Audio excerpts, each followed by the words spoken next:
برا قلنا السلام عليكم الناس الكل. حبيت نحكي بالله على اللي قاعد صاير للجمعية متاعنا لدولتنا لإمبراطوريتنا الترجي الرياضي التونسي. والله واحد محتار بالضبط مين باش يبدا معناتها اسكو باش تبدا تحكي من جهة في بلادنا في معناتها في تونس، الرزنامة التهجم على الاسبيرونس، الكره اللي تراه من السواحلية من الكليبوستية، معناتها واحد كيفاش ولا باش نبدا نحكي على الكاف، العصابة المسيبة علينا غاديكا من مساروة ومغاربة. معناتها واحد بالرسمي ما مش عارف مش نبدا. فما حاجة بركة، فما حاجة بالرسمي اللي هي اختيرها راهو يلزم الناس الكل تفيق. راهو الكرة التونسية بصفة عامة مستهدفة، فهمتني؟ انت اليوم يحط لك 12 شهر سورسي تراجي، 12 شهر معناتها تصير حكاية هكا ولا هكا، تتقصى جملة معناتها من الكومبيتيسيون في الأفريق. ليه عاد مش هكاية، مش للدرجة هذه. مليار يا خويا عقوبة قلنا برا نورمال، مليار يتلم تي نورمال. من غدوة تتصب الفلوس وعادي، سواء جمهور توا يعاونوا ولا سواء حمدي المدب ولا المسؤولين الموجودين في الاسبيرونس. ماهوش بيج ديل معناتها المليار هذيك.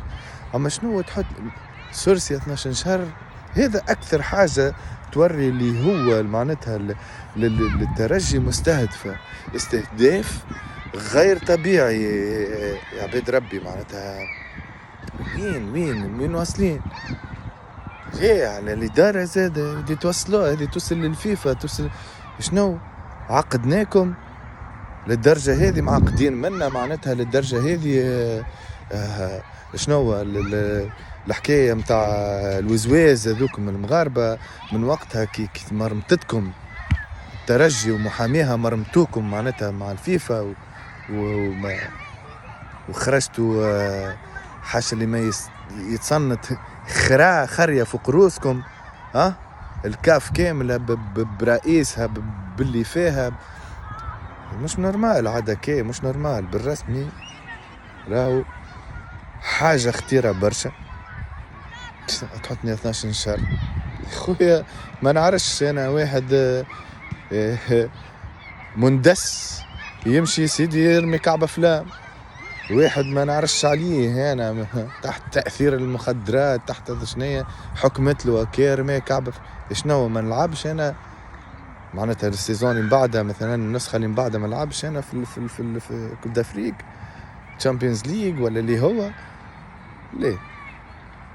والاهلي توا الاهلي اللي صار واحد وكل معناتها الحكاية هذوما كلها اللي صار يا اخي. وين القرارات؟ ديما معناتها كان الاسبيرونس تتسلط عليها العقوبات معناتها للاهلي المصري شنو ملايكة. اما فما احداث صارت زاده كيف مع الهلال وقبل حاجات اخرين الزمالك كالعام، فهمتني؟ ما بالحق معناتها انا واحد من الناس نقول للجمهور التونسي الكل بصفة عامة معناتها سي غاف. راهو اختير ياسر اليوم مع الاسبيرونس، المرة الجاية تصير مع اي نادي اخر، فهمتني؟ معناتها هذه الكرة التونسية هي مستهدفة بالرسمي، معناتها مستهدفين بطريقة غير معقولة. دونك ان شاء الله بقدرة ربي راهو هذه الحاجات اللي جات القرارات هذه اللي اتخذت في حقنا ان شاء الله تكون في صالحنا ويكونوا رجال كيف ما 2018 و2019 كي هزينا الشامبيونز ليج هزيناهم هكايا.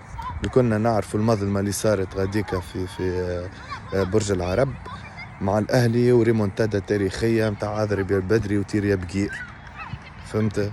ومن بعد كونتر للا الودادية الوزوازي، فهمتني، والبكاء والواحد والهربة متاعهم وكله، وتنصفنا وخذيناه التيتر. توا كيف زاد نفس الحكاية، ان شاء الله تكون هذايا موتيفاسيون للجوارات ويفهموا معناتها شنيا اللي قاعد يتلعب في الكواليس.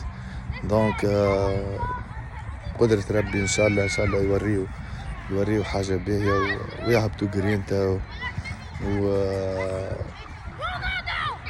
ان شاء الله الخامسة بقدرة ربي. على كل حال بالنسبة لي أنا نحب نقول الجمهور الإمبراطورية الترجية كانوا تريدوا خويا، راهي الجمعية مسؤولية معناتها متاعكم قبل مسؤولية الجوارات ومسؤولية المسؤولين اللي شادينا. أنا وقت اللي أنا نمشي للستاد نشوف واحد حسيته هكا يحب يعمل تك تك فهمتني من غادي يمشي معناتها اللي صارت الأحداث هذوكم تيريتهم شاغبت يهبط في راجل يدقدق والديهم 4 ولا 5 ولا 10 ولا حتى 20 ولا 50 واحد، فرت الخراء خرج البرة، فهمت هذاك هو. دونك الناس كل يد واحدة إن شاء الله معناتها كالعادة نسيبورتيو الجمعية متاعنا، الناس كلها تمشي للبارك، نقفوا مع جمعية، نقفوا مع جوارات، دخلة باهية. أنا ماذا بيا معناتها كان ينجموا يعملوا دخلة تتحط حتى ليلة الماتش، فهمتني، تتهبط واحد وكل تبدأ أمورها واضحة غاديكا في استاد، وذاك هو فهمتني. وفرحوا لنا بالله بالبعثة متاع الأهلي، افرحوا بها مليح. ماذا بيا 5 عروسات في الأوتيل متاعهم، يبدأ لل4 و5 متاع الصباح، فهمتني. ما هما يلعبوا بلعبة الكواليس، حتى نحن توا ندوروها زاد حكاية أخرى. هكا هاو إن شاء الله مربوحة بقدرة ربي، زينة بقدرة ربي.